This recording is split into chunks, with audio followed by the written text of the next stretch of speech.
And let's become a bit less visionary and more factual, because there is a wormwood out there right now, you believe. There is. I happen to believe right now that it is the asteroid Apophis.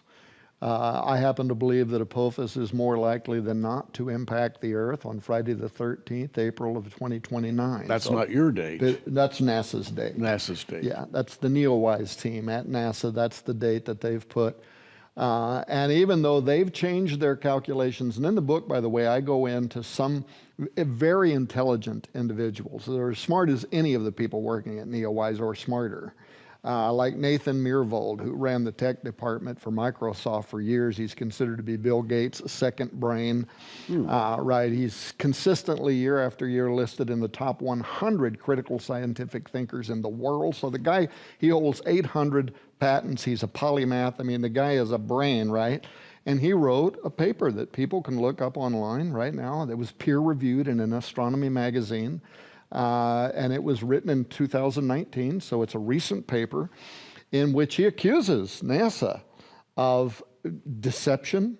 And he says that it is, it's not incidental, it's not that they've just made a mistake, that they are intentionally covering up the threat that is posed by some of these asteroids, including Apophis. Now, we could have a whole show on why would they intentionally be doing that. Well, that's the question rotating through my mind right now. I mean, obviously because you would have chaos. If you said to the world in 9 years from right now, an asteroid the size of Apophis is going to impact the Earth, you'd have people become survivalists. They'd quit their jobs. I mean, there'd be all kinds of chaos. Movies have been made. Martial law, would have to be imposed as a result of what would happen. But here's the thing: in 5 years from now, you're not going to be able to hide it any longer, because by that time, Apophis will be swimming towards the Earth and be close enough that people with fairly commercialized telescopes from their home are going to be able to sit. Gary, you got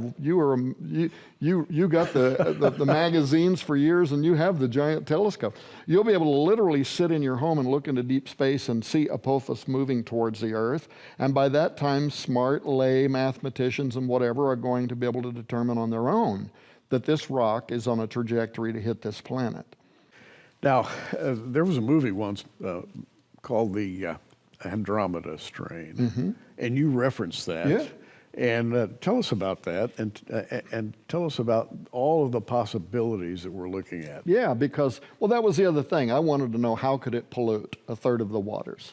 So I started out with one theory. It grew into several other theories that are actually scientifically feasible. You said a moment ago, let's talk about what's really more scientifically feasible, not necessarily just visionary. So the Andromeda Strain, it won awards at the time, 1969, I think. Michael Crichton wrote the book, but he based it on real science.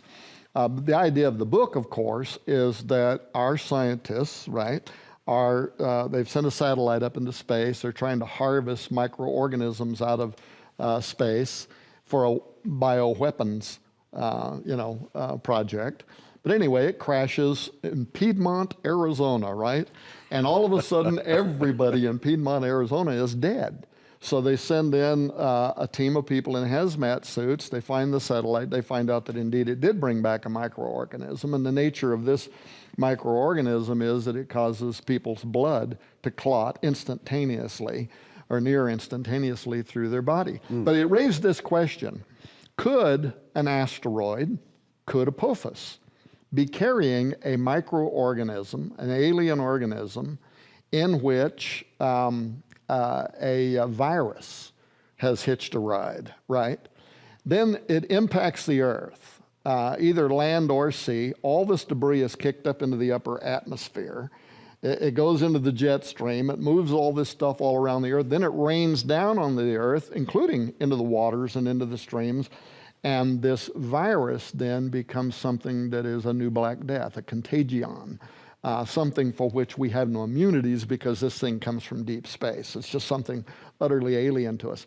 That's one of the ways by which wormwood could turn the waters bitter, absence. That's one of the ways that could happen. Yeah, and you in your book, and by the way, it's called The Wormwood Prophecy. You spend a lot of time analyzing absinthe, the Greek word, which is translated into English as wormwood. Right.